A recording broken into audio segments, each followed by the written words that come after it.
Em que língua o Novo Testamento foi escrito? Apresentador Edmilson Silva. O Novo Testamento. O Novo Testamento nunca e jamais foi escrito em grego pelos apóstolos. Sabemos que é a equivalência do Velho como códice de língua hebraica e aramaica. Para que ficamos cientes, foram encontradas algumas provas que o Novo Testamento foi escrito em aramaico e hebraico e não grego. O Eusébio de Cesareia, em seu relato, afirma que Matitiarro, que é o Mateus, o cobrador de impostos, escreveu em hebraico para os hebreus para dispunha a ir para com outros povos. Então, o Matitiarro escreveu em hebraico o Novo Testamento. E não é nem Mateus o nome, é Matitiarro, que tem o nome do Criador aqui, ó. Aí inventaram Mateus. Por isso que nas nossas Bíblias, a gente for pesquisar o nome do Criador, a gente nunca vai encontrar. Tem o nome teofórico, o nome de Deus no final. Theos, ó. De Deus de Roma. Deus de Roma. O testemunho mais antigo sobre o primeiro evangelho é uma frase de Pápias, que nos escreveu Eusébio na história eclesiástica. Mateus ordenou os ditos de teologia em dialeto hebraico e cada um traduzia como era capaz. Irineu, mais a página 202, completa, dizendo: o Evangelho, segundo Matitiarro, foi escrito para os Yahudins, que é judeus que eles querem dizer, mas é Yahudim. Enfim, Origens, de 1805, de 185, aliás, e 204, depois de Cristo, pouco depois esclarece como eu recebi da tradição, como diz o Origens. Primeiro foi escrito o Evangelho segundo Matitiarro e seu autor. Anteriormente, o cobrador de impostos tornou-se depois apóstolo escreveu na língua hebraica para o povo Yahudim convertidos. Está escrito isso nos Santos Evangelhos, o autor Frei Ludovico Garmos, editora Vozes, página 19, ano de 1970 a 1971. Isso está escrito pelo um frei da Igreja Católica Apostólica Romana. Existe evidência do Evangelho de João, que é Yahuanã, escrito em aramaico. Lucas era médico. Colossenses 4 e 14. As cartas de Lucas foram escritas em hebraico, enviada para um Yahudim chamado Teófilo. A gente chama Teófilo porque aqui eles mudam.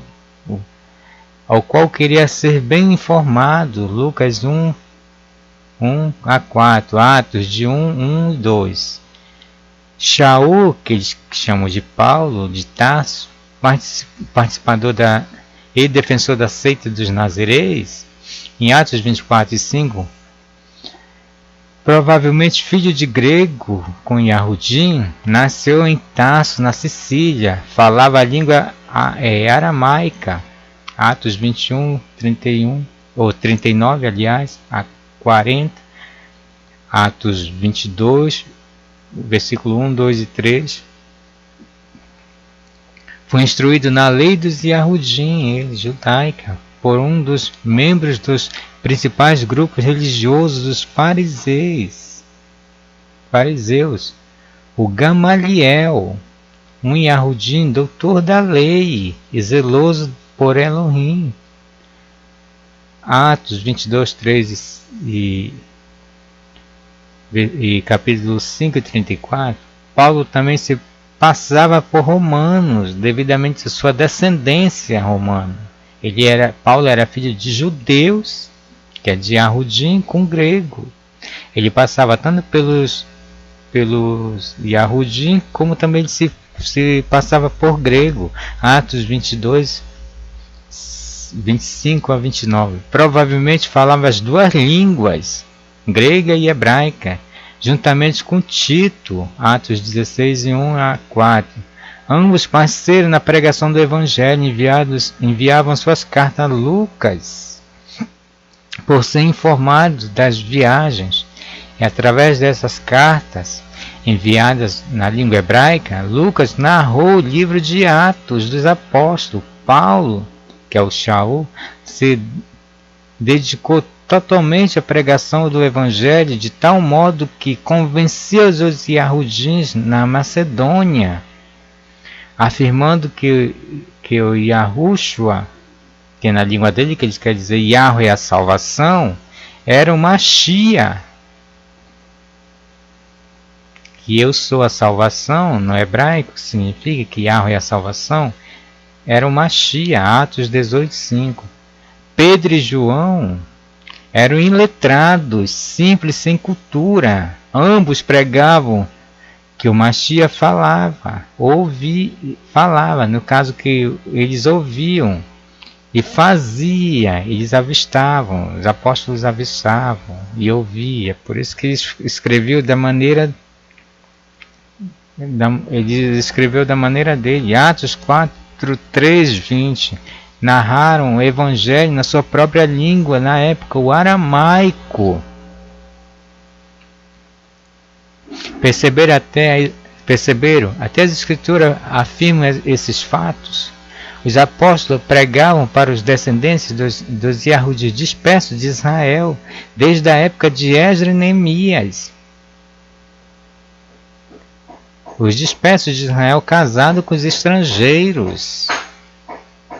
Casado no sentido com babilônico, com medo-persa, depois com os gregos, depois com romanos. Aqueles que estavam dispersos de Israel, porque só podiam morar em Israel os puros. Os que foram dispersos, que moraram em toda a Ásia Menor, justamente foi disperso de Israel, porque só podiam morar em Israel só os puros.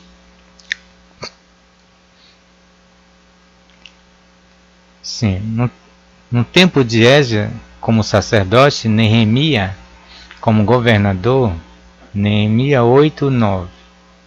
Veja que Neemias tem o nome do Criador Yah.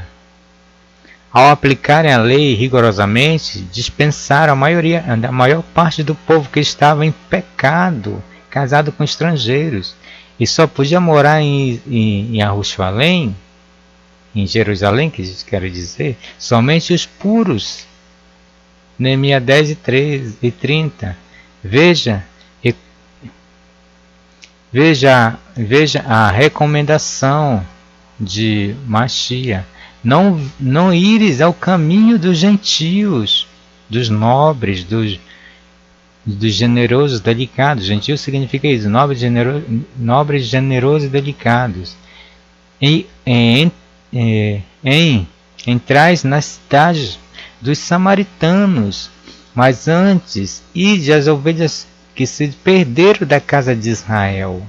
Quer dizer que o Mashiach estava mandando os apóstolos ir atrás das ovelhas, não ia atrás dos gentios, mas ia atrás das ovelhas que se perderam da casa de Israel.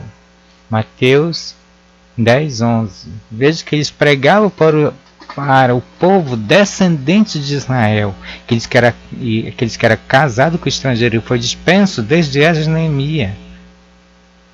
Então veja uma coisa, os gregos casados com os Yahudim aprendiam e se igualavam na religião judaica.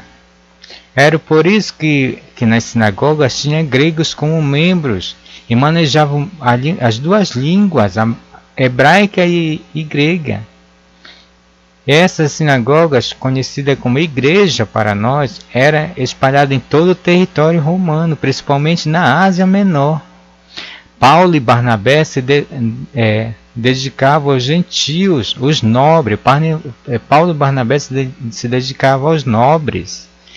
quanto que os outros conheciam, chefiavam, quanto os outros, a chefia de Pedro, e se dedicava aos Yahudins, Atos 13 e 46.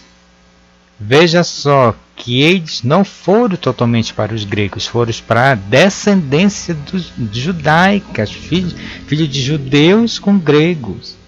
Das ovelhas perdidas eles foram.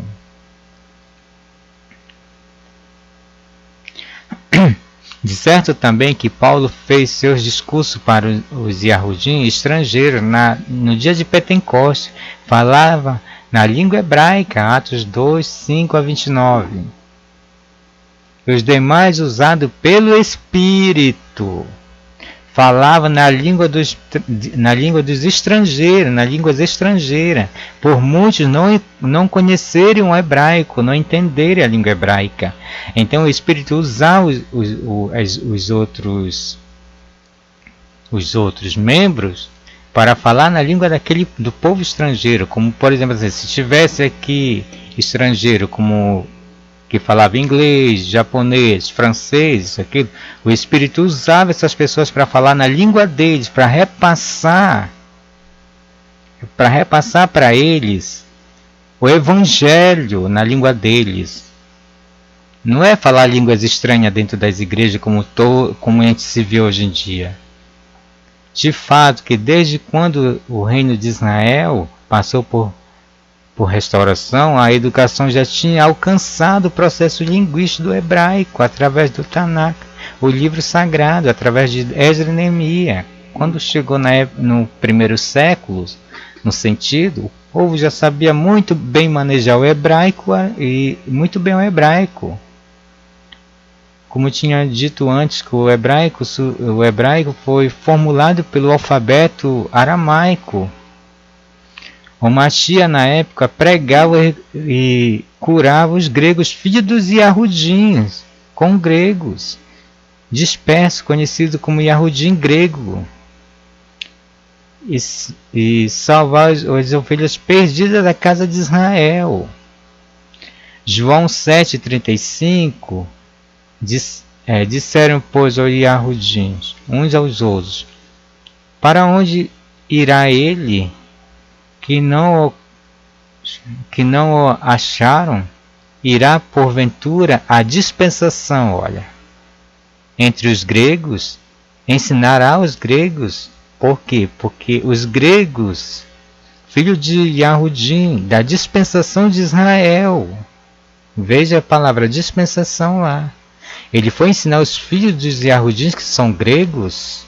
É tipo Paulo era filho de grego. O Shaul, aliás, era filho de grego com Yahudim, ele sabia as duas línguas.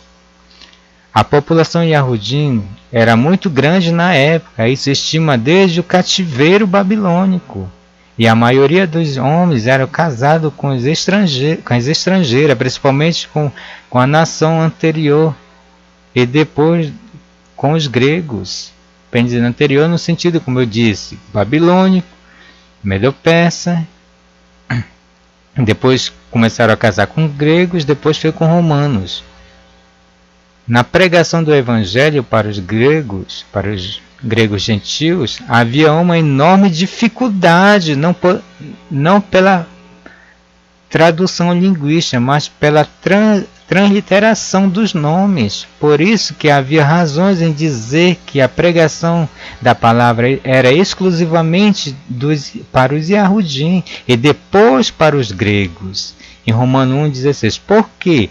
Porque eles pregavam para a descendência judaica, para os judeus que era casado com um grego. Aí esses judeus que tinham comunicação com o grego lá dentro, que era o casado, o marido passava a pregação para a mulher e a mulher passava a pregação para os seus filhos, para a sua família já. Assim que eram. Então a mulher que era judia passava a pregação na língua grega para o grego que ela era casada. Era assim que funcionava na época. Sabendo que Paulo e Barnabé pregava com a ajuda de Tito, em particular para os gentios, nobre e educado, de maior influência, mas foi impedido. Atos 2, 1 e 5. Para ver só, a sua pregação aos gregos nativos não foram de muito sucesso, sabendo que em Listra havia um homem paralítico desde seu nascimento, e Shaul, que é Paulo, executou a cura sem mencionar o nome o qual prega, que é o nome do Iarro. Os gentios, vendo, que é os nobres educados, vendo aquilo, admiraram e falaram na língua licônica que Shaul e Barnabé eram que os deuses, que vieram em forma humana, chamado de Hermes, e o principal orador, e o outro era Júpiter, que era Dia. E o povo queria oferecer-lhe sacrifício, para vocês verem a confusão que era na época. Os gregos natos não entendiam. Tudo que eles viam, eles pensavam que eram os deuses deles que estavam fazendo, Zeus. Os apóstolos, vendo aquilo, rasgaram suas vestes e saltaram para o meio do povo, chamando atenção.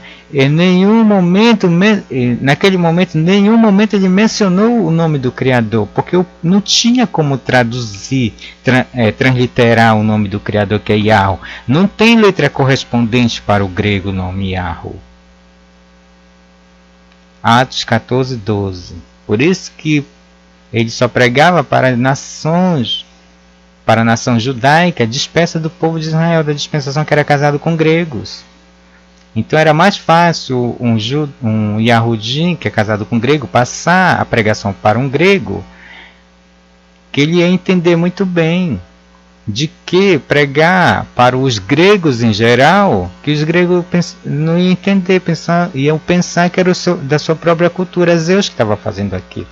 Eles já tinham na mentalidade, os gregos já tinham na mentalidade, quem estava fazendo sinais de prodígio, usando a descendência da dispensação de Israel, era Zeus. Ele pensava que era Zeus que estava fazendo, que é o Dia. Em contrapartida, os apóstolos jamais mencionaram a palavra de tratamento Elohim como Deus.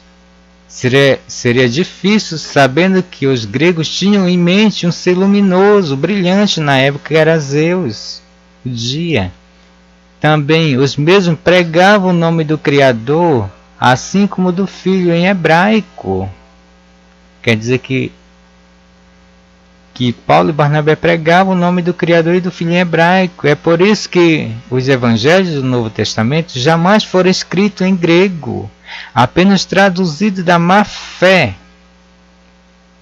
Introduziram nomes com transliterações errôneas. Jamais os apóstolos iriam dizer ou cometer tais erros como esses. Jamais eles iam semelhar Elohim, que significa firmeza, poste, significa coluna, com Deus, que significa ser luminoso, referente a Júpiter.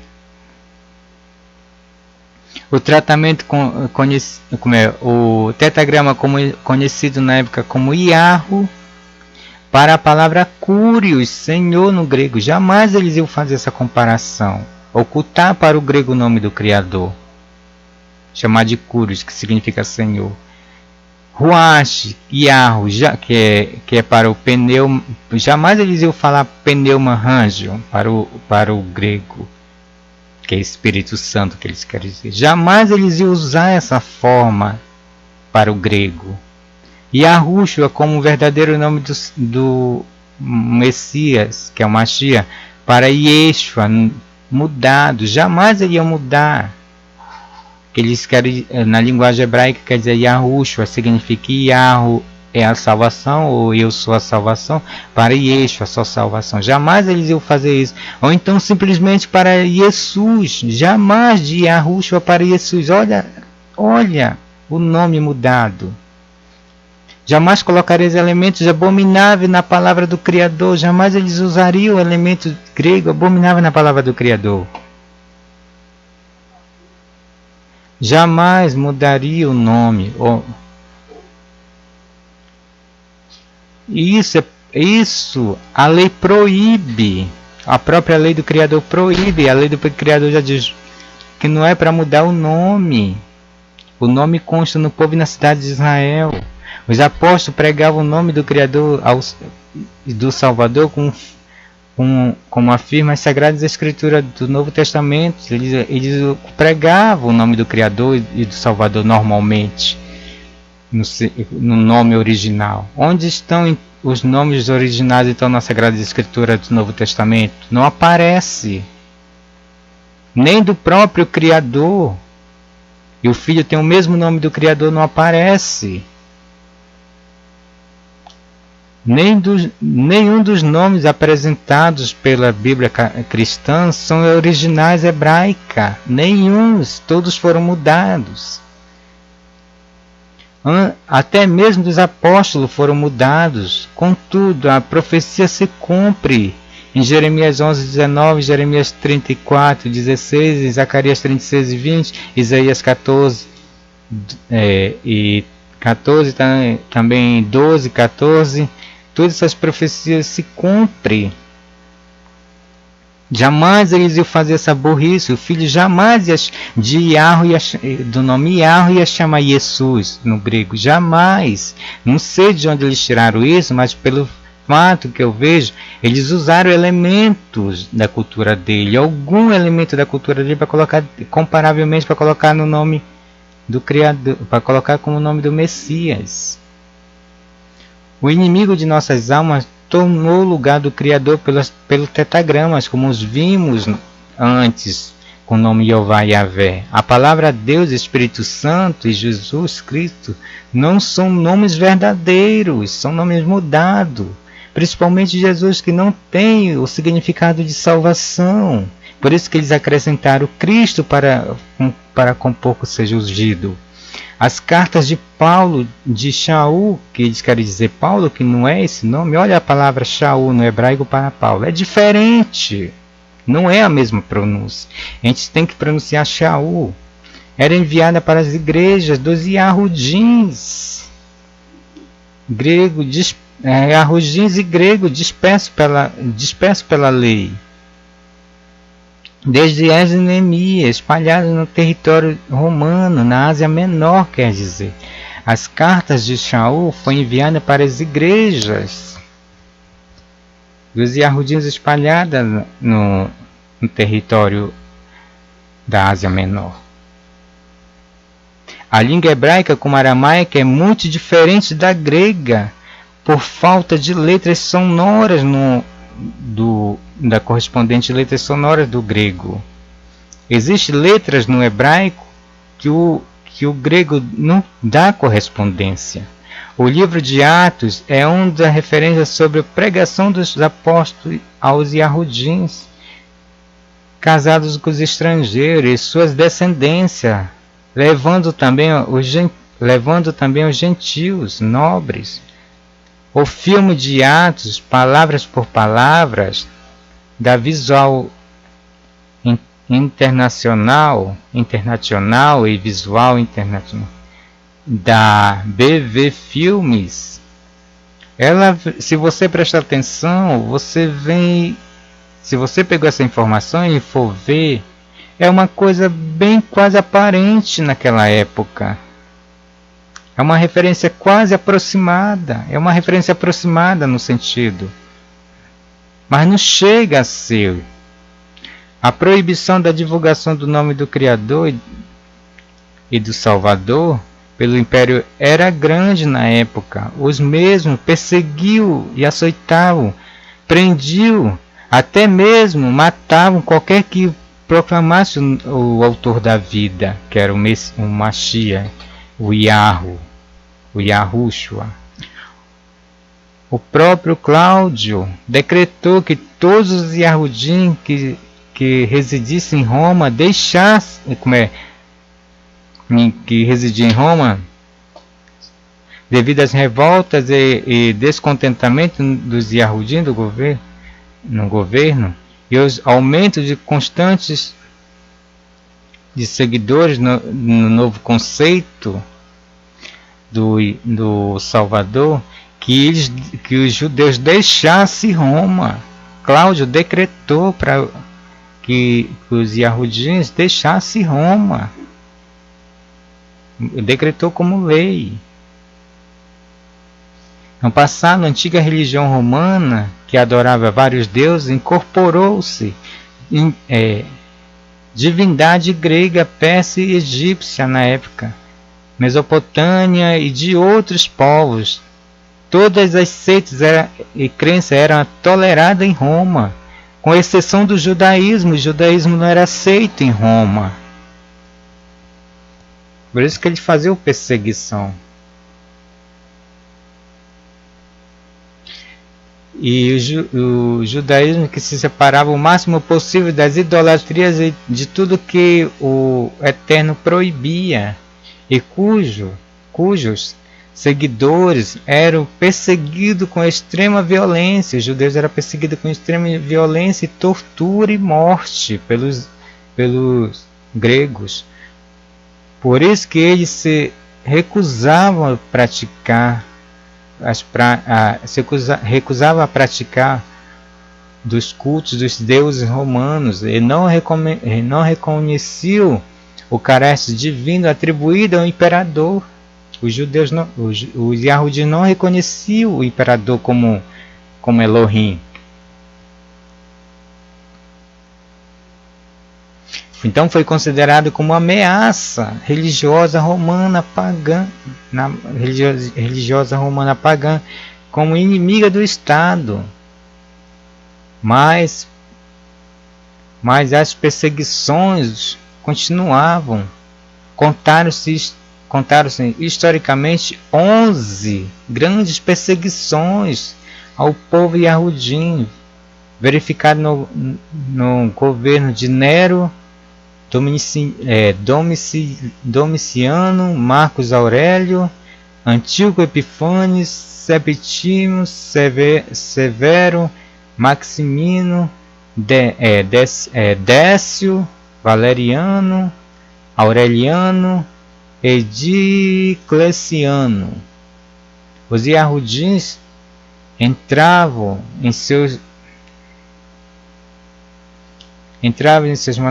nas catacumbas em cavernas por ocasião das grandes perseguições durante o Império, e também serviu de refúgio para eles, pois os Yahudins, quando eram perseguidos pelas essas autoridades, esses governos na época. Além do mais, com os seguidores do Yahshua, que é a abreviação de Yahushua, tinham grande penetração entre os pobres e escravo, tornou-se ainda mais perigoso para o poder romano.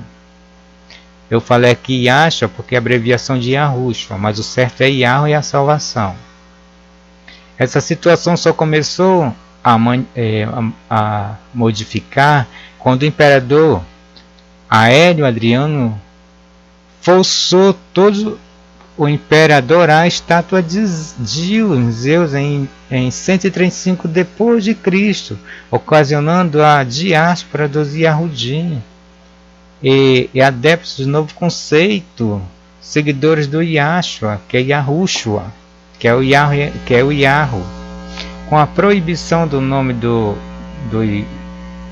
Yahudim, com a proibição do nome aos Yahudim e Yahudi com gregos dispersos, mais tarde os gregos natos com sacerdotes de Júpiter nomearam o cristianismo como religião do império, ou melhor, Roma pagã tornou-se Roma cristã, conhecido como cristianismo. Conhecida e admirada no mundo todo pelos seus seguidores, seguidores de suas doutrinas.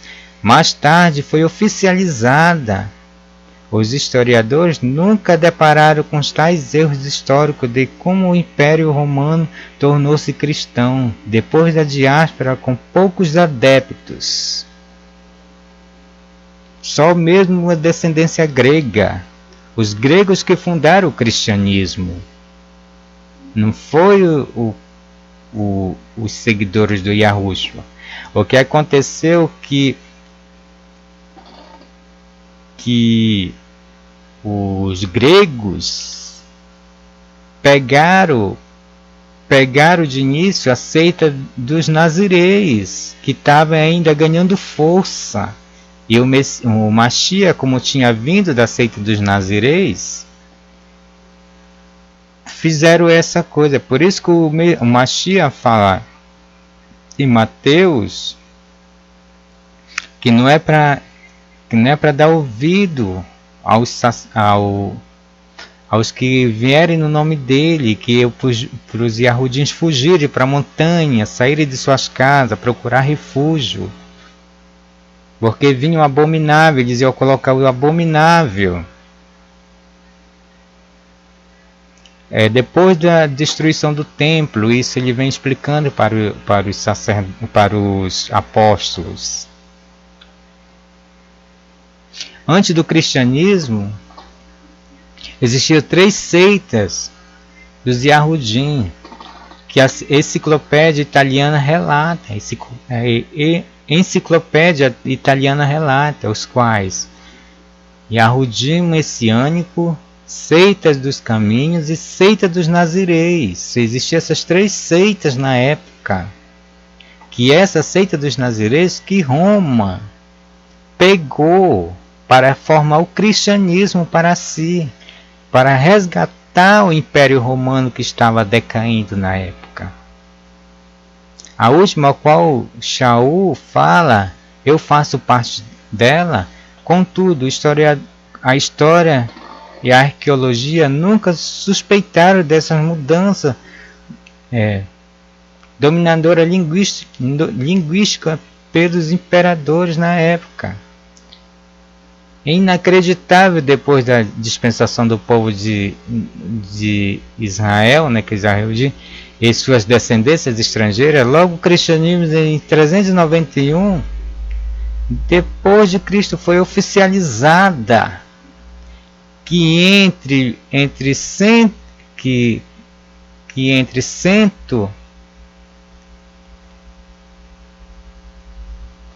145, se eu não me engano, até em 200 e pouco, a gente vê no livro de Macabeus, primeiro Macabeus, era a luta constante com o povo de Israel, Roma com o povo de Israel, os gregos com o povo de Israel. Os Macabeus lutavam para querer recuperar a herança religiosa deles que eles tinham perdido. Então, logo após desse acontecimento, em 391, oficializaram no sentido de que em 313, antes, depois de Cristo, tiveram liberdade religiosa. Logo quando dispensaram o povo e a descendência, tiveram liberdade religiosa, apesar que levaria no máximo 178 anos, de 135 a 313, 178 anos para essa ocorrência. E no ano de 140 e pouco, Antíoco Epifânio causou esse pacto total no reino judaico para ocasionar maior diáspora para o povo adorar Deus. Pode ler no livro de Macabeus. Levaria 178 anos para expulsar os Yahudins com as suas descendências estrangeiras de todo o território onde havia sinagogas, conhecidas como igrejas das eras. As sinagogas na época, por isso que foram enviadas cartas para as igrejas na época, porque iam ser perseguidos por Roma.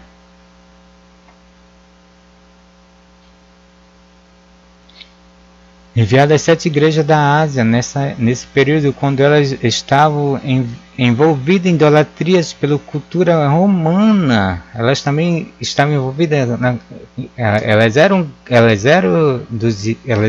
sinagoga dos Yahudins, e os gregos também igualavam, mas tinha penetração da cultura romana dentro das sinagogas. Era por isso que o Criador mandou Yahucanã, desculpa que é Yahuhanã, tem que tirar esse cada aqui, e enviou as cartas para as igrejas,